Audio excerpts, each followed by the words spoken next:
बाहर जोरदार बारिश हो रही थी। टूनी बहुत खुश हो रही थी। अरे वाह, बड़े समय बाद बरसात हो रही है। अब तक तो जमीन से छोटे छोटे मशरूम उगने शुरू हो भी गए होंगे। कल सुबह बारिश के थमते ही उन्हें तोड़ कर ले आती हूँ। यूँ मन ही मन सोचकर खुश हो रही थी। टूनी को मशरूम बहुत अच्छे लगते थे। वो कब जाएगी और उन्हें लाकर पका कर खाएगी, यही सोच रही थी। यूँ सोचते सोचते ही सुबह हो गई। अभी तुरंत मुझे जाकर मशरूम तोड़कर लाने होंगे। ये सोचकर टूनी हाथ में पारा लिए मशरूम तोड़ने के लिए बाहर निकली। पर जब तक वो वहाँ पहुँच पाती, उसकी सहेलियाँ पहले से ही वहाँ पर आकर अपने अपने हिस्से के मशरूम तोड़कर ले रहे थे। उन्हें देख टूनी ने कहा, तुम सभी मुझसे पहले ही यहाँ आ गए।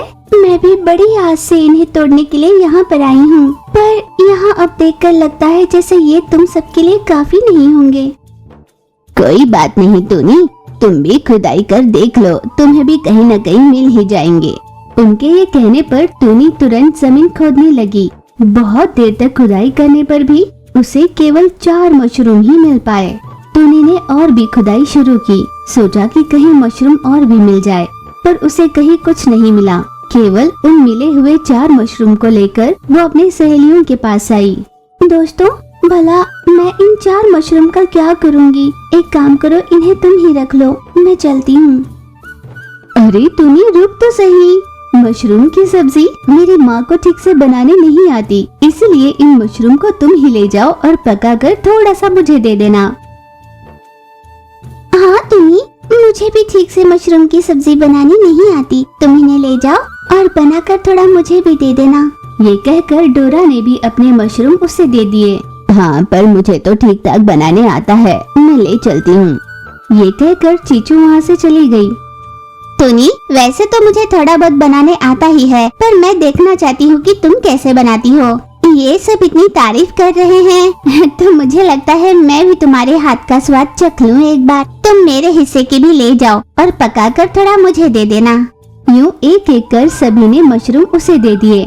अरे दोस्तों, ये जानकर बहुत अच्छा लगा कि तुम्हें मेरे हाथ का स्वाद पसंद आता है। मैं तुम्हें बनाना जरूर सिखाऊंगी। और हाँ दोस्तों, इसे अगर फूल गोभी के साथ बनाया जाए तो ये और भी स्वादिष्ट हो जाता है। चलो चलो, तुम सभी मेरे साथ मेरे घर पर चलो।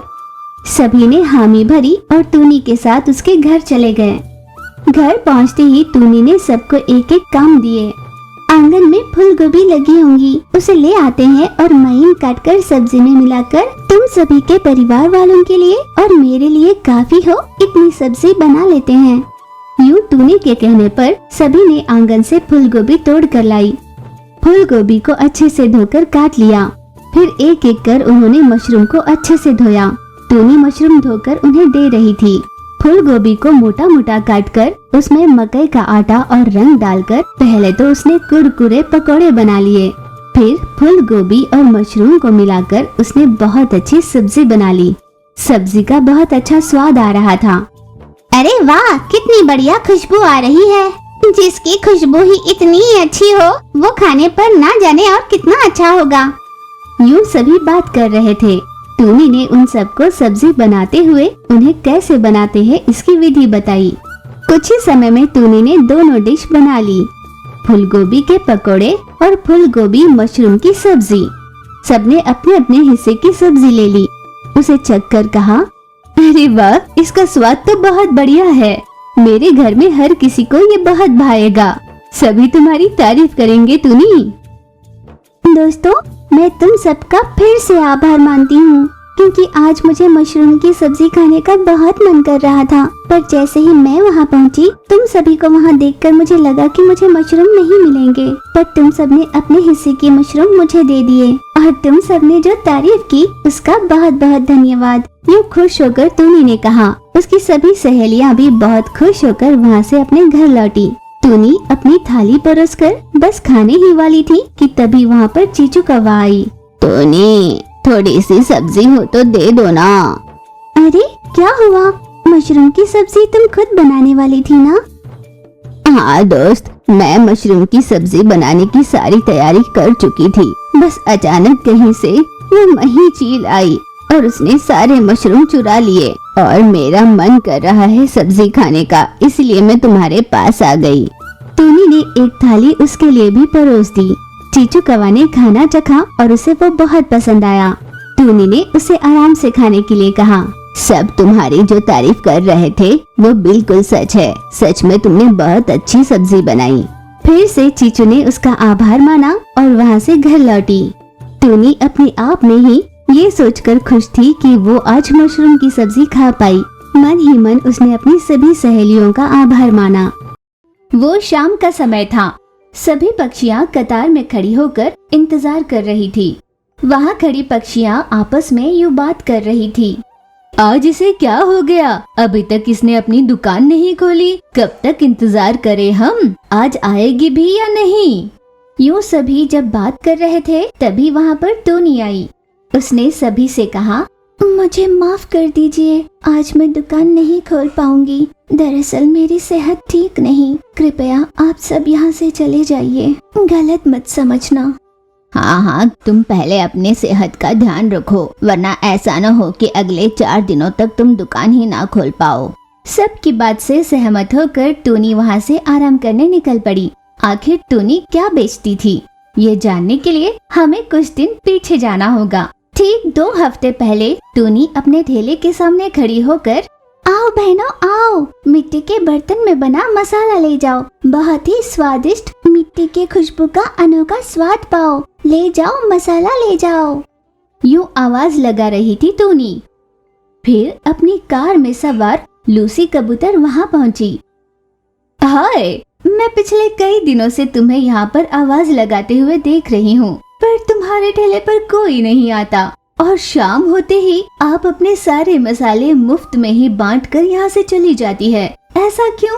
और तुम्हारे पास भला कोई क्यों नहीं आता? टूनी ने रोते हुए कहा, वो इसलिए क्योंकि मैं बचपन से ही यहाँ पर खेला करती थी। मैं हमेशा की तरह एक दिन भीख मांग रही थी। तभी ब्रूसली नाम का एक चील मेरे पास आया। बेटा, भला कितने दिनों तक तुम यूं भीख मांगती रहोगी? क्या तुम्हारा अपना कोई नहीं? नहीं, मेरा इस दुनिया में कोई नहीं। मैं तुम जैसे जरूरतमंद पक्षियों की मदद करता हूँ। ये कुछ पैसे रख लो और अपना कोई व्यापार शुरू करो। ये कहकर वो मुझे कुछ पैसे दे गए। तभी से मैंने ये व्यापार शुरू किया, पर मेरे पास कोई नहीं आता। मुझे ऐसे लगता था जैसे मैं भीख मांगती थी, इसीलिए किसी को मेरे पास खरीदना पसंद नहीं। एक दिन मेरे पास एक प्रेमी जोड़ा आया। उसका नाम छोटू तोता था। हमें 2 प्लेट मसाला पुलाव देना। हाँ, बस अभी देती हूँ। मैं उन्हें परोस कर दे ही रही थी कि मैंने आपको पहले कहीं देखा है। कहाँ देखा होगा मैंने? हाँ, आप यहाँ पर हमेशा भीख मांगा करती थी ना? हाँ, याद आया, वो तुम ही हो। तो भीख मांगकर इकट्ठे किए हुए पैसों से ही तुमने ये ठेला लगाया होगा।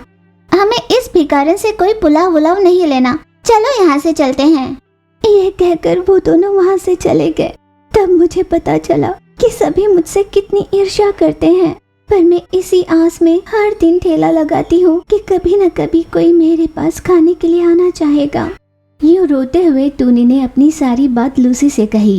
यहाँ रहने वाले पता नहीं कब बदलेंगे, पर हम उन्हें बदलने का प्रयास कर सकते हैं। 1 प्लेट पुलाव मुझे भी देना तो। ये कहकर लूसी ने टूनी से 1 प्लेट पुलाव लिया। हाँ, ये अच्छा है, पर हम इसे एक और तरीके से भी बना सकते हैं। अब तुम देखो कि मैं क्या करती हूँ। लूसी कबूतर ने टूनी के बनाए हुए पुलाव में थोड़ा मसाला ज्यादा डाला और उसमें कुछ अंडे भी ज्यादा फोड़ कर डाले। उसे कुछ और स्पाइसी बनाया। फिर उसने टूनी को चखने के लिए दिया और कहा, अब तुम ये खाकर देखो। टूनी ने उसकी बात मानी और थोड़ा चख कर देखा। टूनी को उसका स्वाद बहुत अच्छा लगा। उसने कहा कि ये बहुत बढ़िया है। आपने कहाँ सीखा और क्या आप किसी स्टार होटल की शेफ है? टूनी के यूं पूछने पर लूसी जोर से हंस पड़ी। तुमने सही पहचाना, मैं एक बढ़िया शेफ हूँ और 5 स्टार होटल की ओनर भी हूँ। टूनी चौंक गई। आप इतनी बड़ी शेफ है और आपने मेरे पास आकर मेरी मदद की। आपका बहुत धन्यवाद। ये सच में बहुत बढ़िया है। टूनी के मसाला पुलाव की बात फैली और सबने कहा कि चलो चख कर देखते हैं, सुना है बहुत बढ़िया है। एक पंछी ने जाकर उनसे 2 प्लेट पुलाव देने के लिए कहा। उन्होंने खाकर खूब तारीफ की। अरे वाह, ये तो बहुत बढ़िया है। तुरंत लूसी वहाँ से हट गई और उसकी जगह टूनी बैठी। लूसी ने उस ग्राहक से कहा, आपने मुझे वहाँ खड़ा पाकर समझा कि मैंने बनाया है? नहीं नहीं, ये तो उस टूनी ने बनाया। बहुत बढ़िया है ना? यूं लूसी ने ग्राहक को थोड़ा कंफ्यूज किया। ग्राहक पहले तो कंफ्यूज हो गए, फिर उन्होंने सच माना कि ये टूनी ने ही बनाया और हर कोई उसकी सराहना करने लगे। यूं ये बात फैली और टूनी की दुकान के आगे पक्षियों की कतार लग गई। पक्षियां ये बात भूल गई कि टूनी पहले भीख मांगा करती थी। 2 हफ्ते बीत चुके। टूनी ने बहुत सारे पैसे कमा लिए थे। उसने अपने दुकान को और बढ़ा दिया। इस तरह उसका व्यापार बहुत अच्छे से चलने लगा था। बस एक दिन के लिए टूनी ने अपनी दुकान बंद क्या कर ली। सभी पक्षियां तिलमिलाने लगी। इस तरह टूनी की जिंदगी में लूसी कबूतर एक मसीहा बनकर आई और उसकी जिंदगी को पूरी तरह से बदल दिया।